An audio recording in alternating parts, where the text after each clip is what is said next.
Tomando decisões inteligentes. Tomando decisões inteligentes. Como tomar decisões inteligentes? Bem, a resposta pode ser lógica.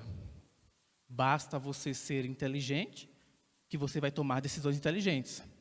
Será mesmo? Eu acho que você sabe que não, né? Porque pessoas inteligentes, às vezes, tomam decisões burras. E aí você fica se perguntando, poxa, como foi que fulano de tal, tão inteligente, tão sábio, foi capaz de fazer isso, foi capaz de falar aquilo? Eu nunca esperava isso dele. De fato, existe muito poder nas nossas decisões. A vida, como sabemos, ela é uma sucessão de eventos que acontecem o tempo todo. Muitos desses eventos estão relacionados às decisões que tomamos. E nós fazemos decisões todos os dias, o tempo inteiro. Hoje você decidiu assistir o culto aqui no templo. Você que está em casa aí decidiu assistir pela live. São pequenas decisões que fazemos o tempo inteiro, inclusive sem perceber. Porém, existem algumas decisões que são tão importantes a ponto de ditar o rumo de nossas vidas. Qual carreira profissional seguir? Com quem me casar? Ter filhos ou não ter filhos? Reconhecer Jesus Cristo como Senhor e Salvador ou viver minha vida sem aceitar a Cristo? Percebem? Essas escolhas, se mal tomadas, elas podem arruinar uma vida, pois elas irão gerar consequências terríveis. Pode avançar o próximo slide, por favor. Quantos aqui conhecem a história deste homem? Tiger Woods, golfista, muito famoso. O Tiger, para muitos, é o jogador de golfe mais talentoso da história. Ele aprendeu a jogar com o pai, ainda criança, venceu seus primeiros torneios na adolescência e com 21 anos conquistou um torneio importantíssimo no golfe. 21 anos. Um prodígio. Nos anos 2000, ele conseguiu viver o chamado sonho americano. Tinha uma família perfeita, uma carreira brilhante, era o melhor no que fazia. Ele era o atleta mais bem pago do mundo, de todos os esportes. Ele é o que ganhava mais dinheiro. Ele estava vivendo o sonho. Só que em 2009, justamente quando ele estava no topo, ele era o número 1 do ranking, ele começou a cometer erros que iriam mudar para sempre a vida dele. Ele se envolveu em um caso extraconjugal com uma mulher. Um jornal descobriu e publicou, expôs tudo. Depois da revelação, outras mulheres apareceram falando que também tinham um caso com ele.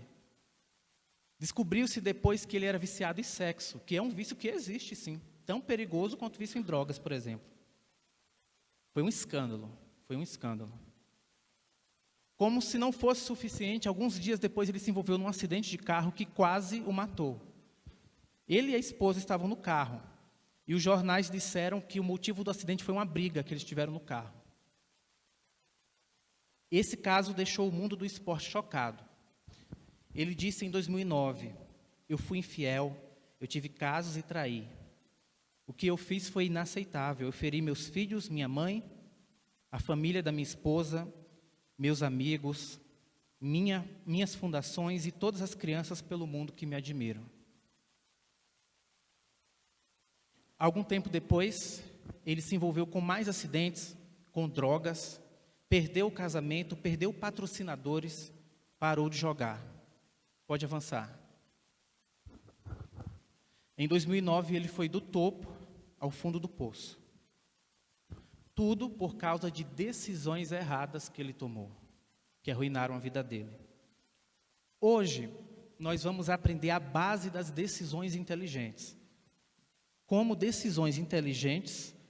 tomar decisões inteligentes à luz da Bíblia. E vamos aprender, meus irmãos, que as coisas elas não são tão óbvias assim. A gente precisa ter estrutura para saber tomar a decisão correta, porque nem sempre vamos ter o quê? Tempo de reflexão. Muitas vezes nós temos que tomar decisões ali na hora, de supetão, sabe? Na pressão. E você precisa saber reagir de uma maneira inteligente e ficar preparado para tomar a decisão certa.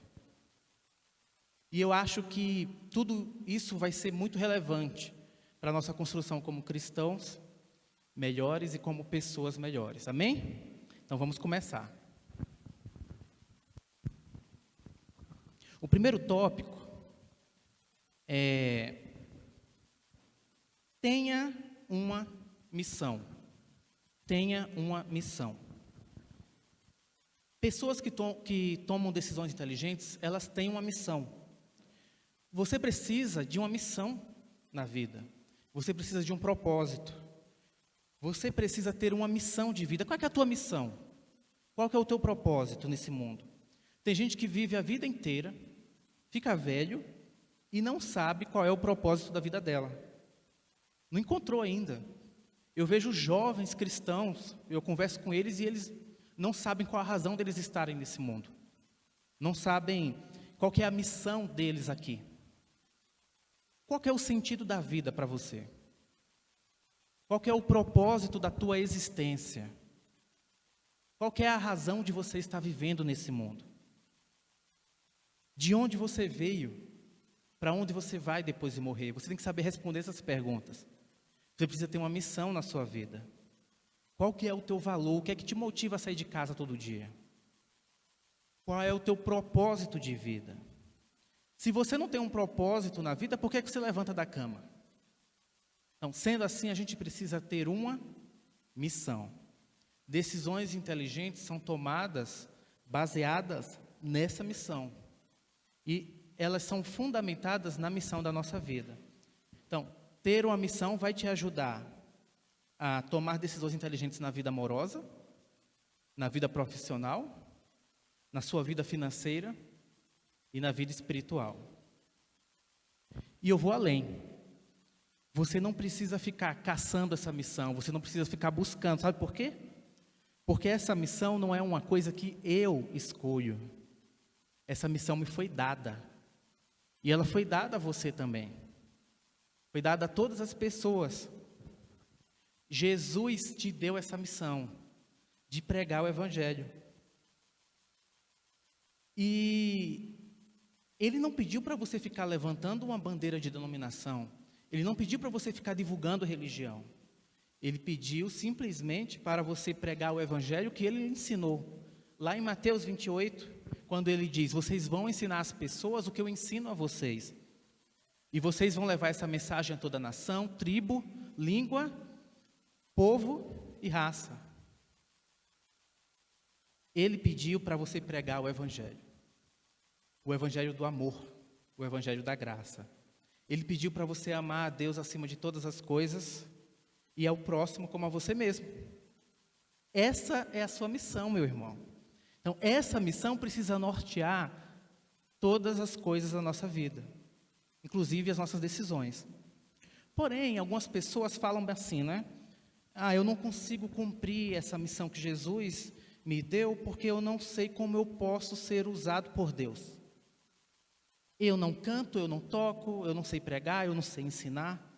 Pois é, mas Pedro não sabia fazer nada, só pescar. Pescar era o que ele sabia fazer. E ele se tornou um pescador de homens. Moisés não sabia nem falar direito e ele conduzia o povo pelo deserto. A gente vê durante toda a Bíblia que Deus capacita as pessoas. Mas para isso a pessoa tem que querer, tem que buscar, tem que permitir ser capacitada. Então Deus está dizendo: você vai pregar o Evangelho da sua forma, com as suas características, com os seus talentos, e eu vou capacitar você. Você, do seu jeito, vai ser um instrumento poderoso para a minha obra. Porque é isso que Ele deseja, meus irmãos. Deus quer que você vá além. Deus quer que você multiplique a sua influência. Deus quer que você seja relevante na sociedade. Amém? Muito bem. Portanto, a missão que vai dar sentido à sua vida, que vai dar propósito à sua vida, é você servir a Cristo, é você pregar o Evangelho. Então, isso vai te orientar quando você precisar tomar uma decisão no casamento, quando você precisar tomar uma decisão na carreira profissional, em cada decisão importante da sua vida. Segundo passo, erre rápido e corrija mais rápido ainda. Erre rápido e corrija mais rápido ainda. Todas as pessoas são passíveis de cometer erros? Sim ou não? Será que missionário, teólogo erra? Pastor erra? Claro, né, meus irmãos? Que errar é humano. Até o pastor da igreja pode errar. Lá em Tiago, capítulo 3, no versículo 2, Tiago diz assim que todos nós tropeçamos de vez em quando. Todos nós tropeçamos. Ele se inclui nessa afirmação, né? Por quê? Porque todos nós temos falhas. E por causa das inclinações pecaminosas que todos temos, nós somos imperfeitos e passíveis de cometer erros. Mesmo a pessoa mais inteligente e sábia, nem sempre vai tomar a melhor decisão. Ela vai errar, porque é natural que a gente erre nas nossas decisões. É natural errar para acertar depois. Só que a gente tem que procurar acertar mais do que errar, não é? Nós temos que procurar acertar nas coisas mega importantes e errar nas coisas pequenas. Por isso, não tenha medo de errar. Erre, se for necessário, erre.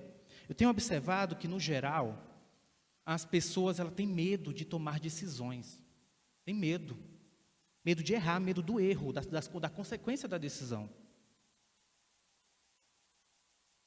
Só que é melhor você errar agora e corrigir do que não tomar decisão nenhuma. Você concorda comigo? Porque a pior decisão, a decisão mais errada é você não tomar decisão alguma, é você não decidir. Por isso você tem que aprender com o erro, você tem que aprender que você pode errar, mas erre rápido e corrija mais rápido ainda. Quanto mais cedo você errar, você vai perceber o erro e mais chance você vai ter de consertar aquele erro. Eu gosto de usar o exemplo de Pedro. Pedro errou ao negar Jesus? Pedro errou ao negar Jesus? Sim. Ele negou 3 vezes, é um pecado injustificável.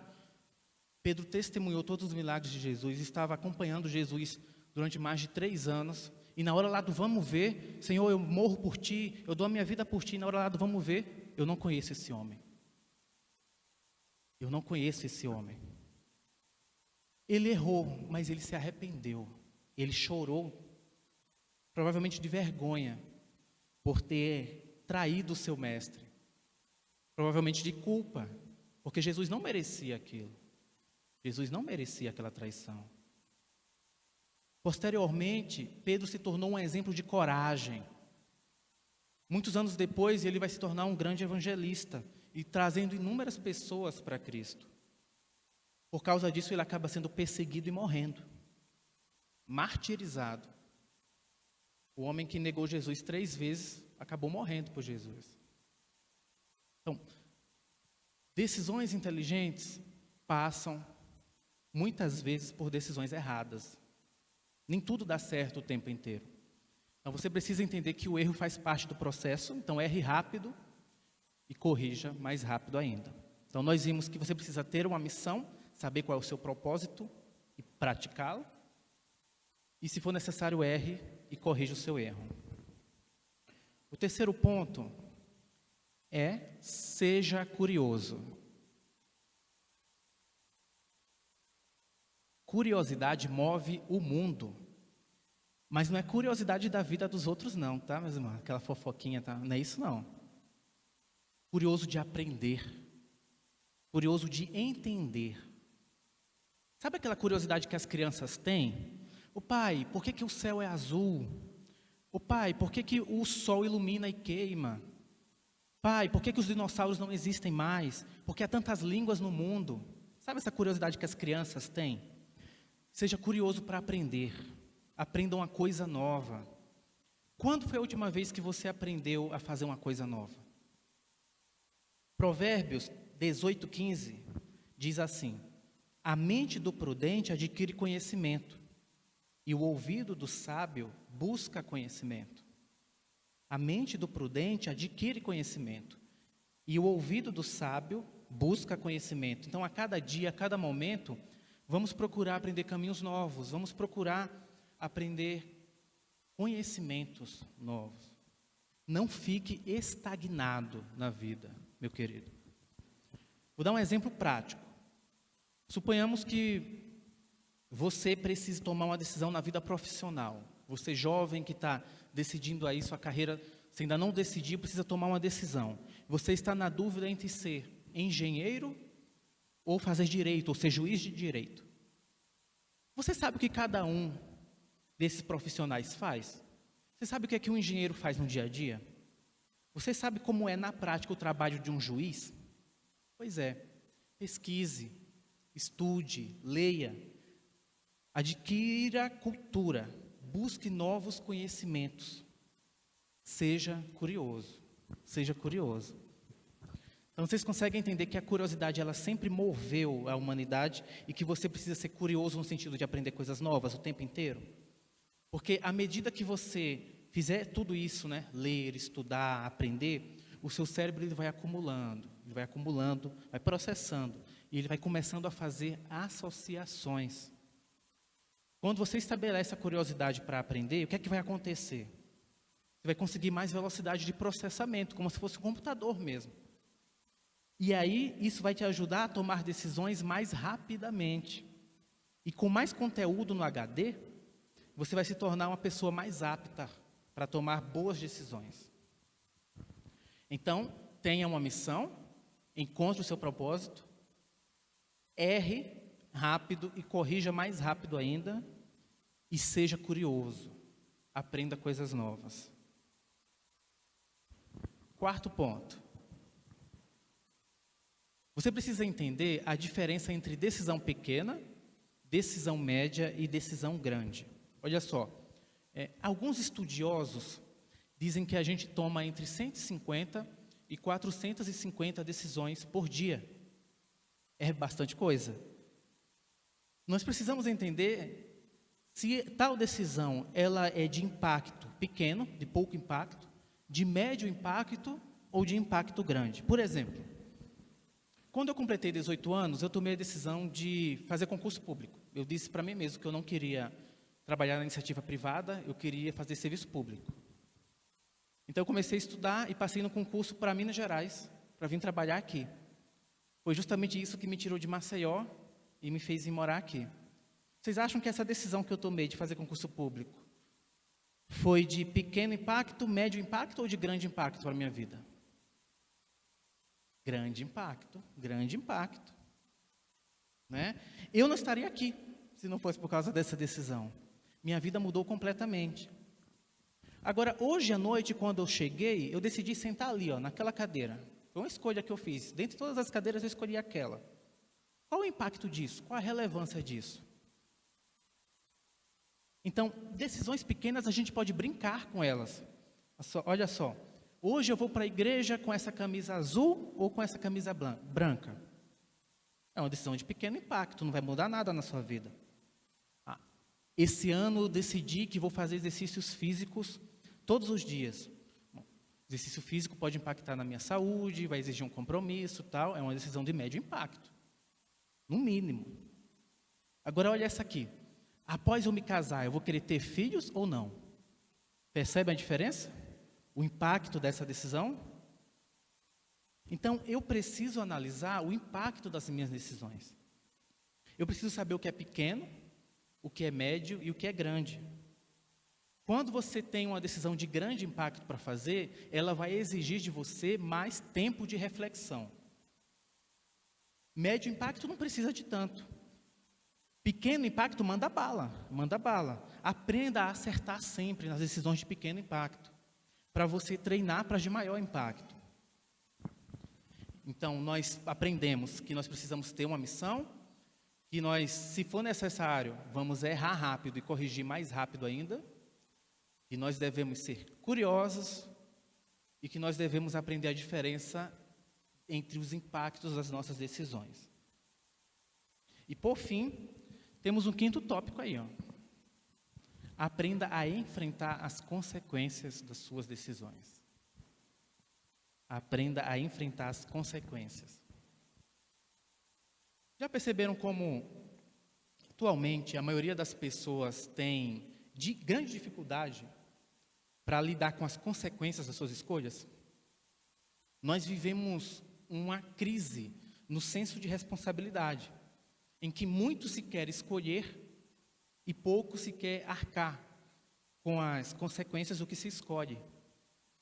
As pessoas, elas procuram o quê?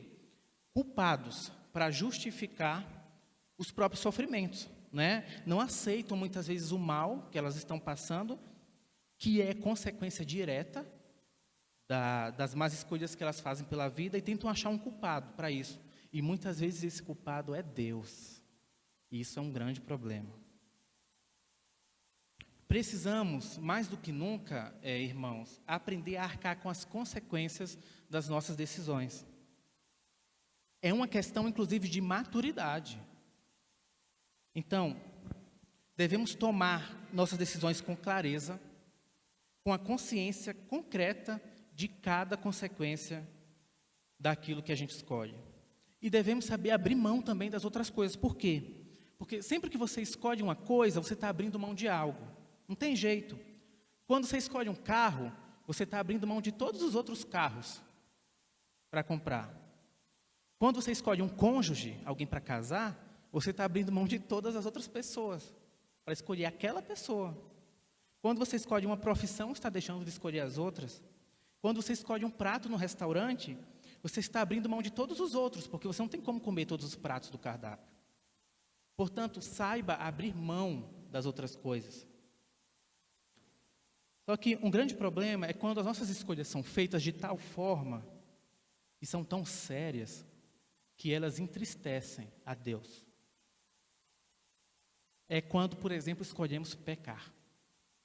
Aí entra a questão do pecado. A Bíblia conta a história de um homem cuja vida tinha tudo para dar certo. Um homem que recebeu um privilégio, que foi andar com Jesus. Mas ele não foi sábio para valorizar isso. Um homem que fez uma escolha, cuja consequência arruinou a vida dele. Judas Iscariotes, o traidor. Sabe um negócio interessante sobre Judas? Em todos os momentos em que ele é citado na Bíblia, nos evangelhos sinóticos e em João também, quando vão falar, esses são os apóstolos de Cristo, né? Os 12 discípulos. Judas é sempre citado por último e sempre assim, o traidor.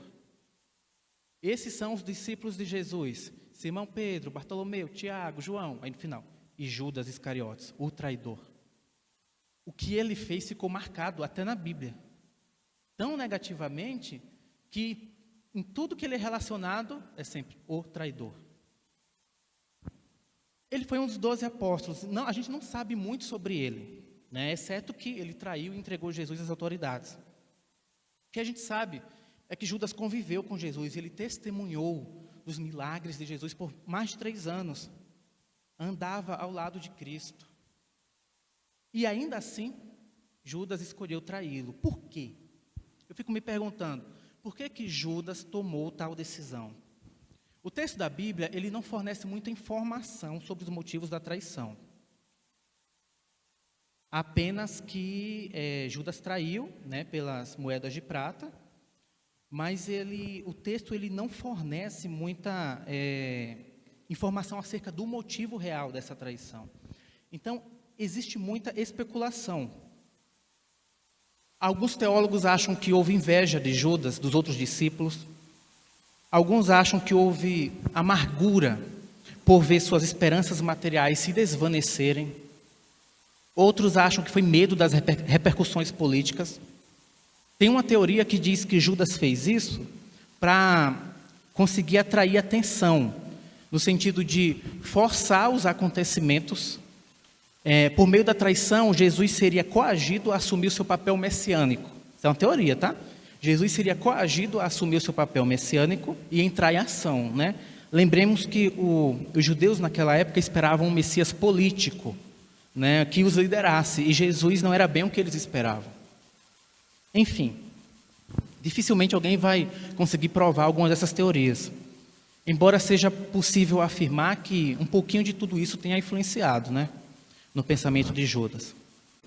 E sofreu as consequências por isso. A história dele serve como lembrete para todos nós de que o pecado é algo terrível e traz consequências terríveis. E não temos como fugir das consequências dele. Pode ser que as consequências demorem, pode ser que as consequências venham rápido, mas elas virão. Na Bíblia existem homens históricos que marcaram para sempre a nossa vida, sabe? Mas que infelizmente cometeram pecado e que receberam consequências. Eu poderia citar aqui Adão, Abraão, Moisés, Sansão, Saul, Davi, Salomão, Jonas, Pedro, Paulo. A Bíblia não esconde o pecado de nenhum desses homens. Eu separei só os nomes mais conhecidos, tá? Para mostrar a você que, além deles, todos nós pecamos. E uma grande parte das pessoas que pecaram na Bíblia se arrependeram. Muitas pessoas não se arrependem do seu pecado.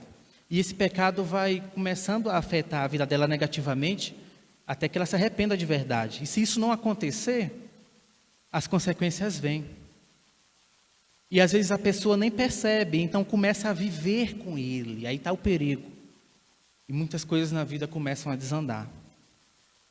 Pessoas acabam se acostumando com aquele pecado. E depois percebem que algo na vida não está dando certo e elas não sabem o porquê.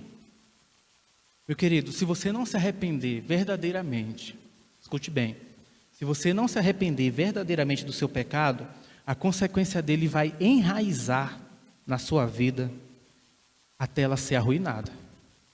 Até ela ser arruinada. Então, se você pecar, e todos nós somos passíveis de cometer pecados, se arrependa de verdade. Deus conhece o seu coração, Ele vai saber se você está se arrependendo de verdade. Reconheça que o que você fez foi errado e que você não irá cometer novamente esse erro.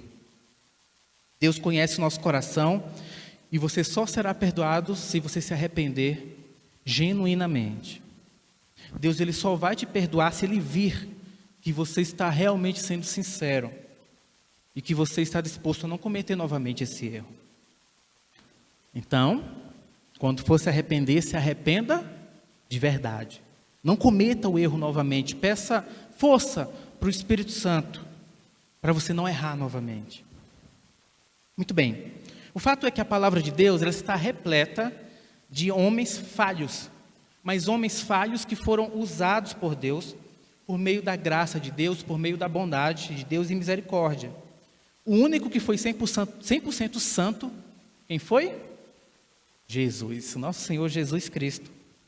Só que a gente às vezes não percebe isso, né? Porque o alcance das nossas obras é limitado pela nossa culpa.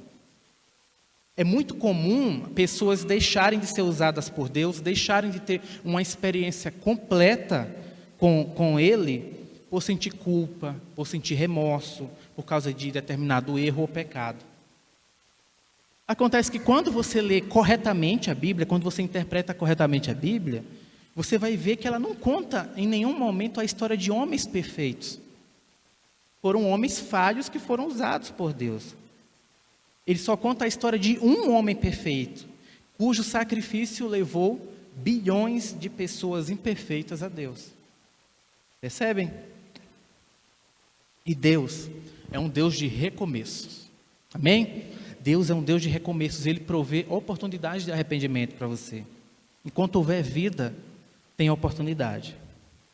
E para fecharmos, vamos voltar à história do Tiger e à história de Judas. Será que aconteceu com eles? Primeiro Judas. Judas nós sabemos, né? Ele ficou com tanta culpa, com um coração tão inquieto, que ele tirou a própria vida. Um triste fim de um homem que tinha tudo para ser um grande servo do Senhor. Um lamentável fim de um homem que tomou decisões nada inteligentes. E o Tiger? Será que aconteceu com ele? Pode passar. O Tiger, ele ficou 10 anos sem jogar profissionalmente. Ele começou um tratamento para o vício dele, disse que estava completamente arrependido pelo que fez, e em 2019 ele resolveu participar de um torneio importante de novo. E ele foi lá e ganhou, o cara é muito bom. Ele realmente é dono de um talento singular. Ele venceu o torneio 10 anos após ter chegado no fundo do poço. Hoje ele se recupera de um outro acidente que teve, acidente de carro, esse ano, no início desse ano, que quase acabou com a vida dele. Se diz que está arrependido de tudo que fez, né?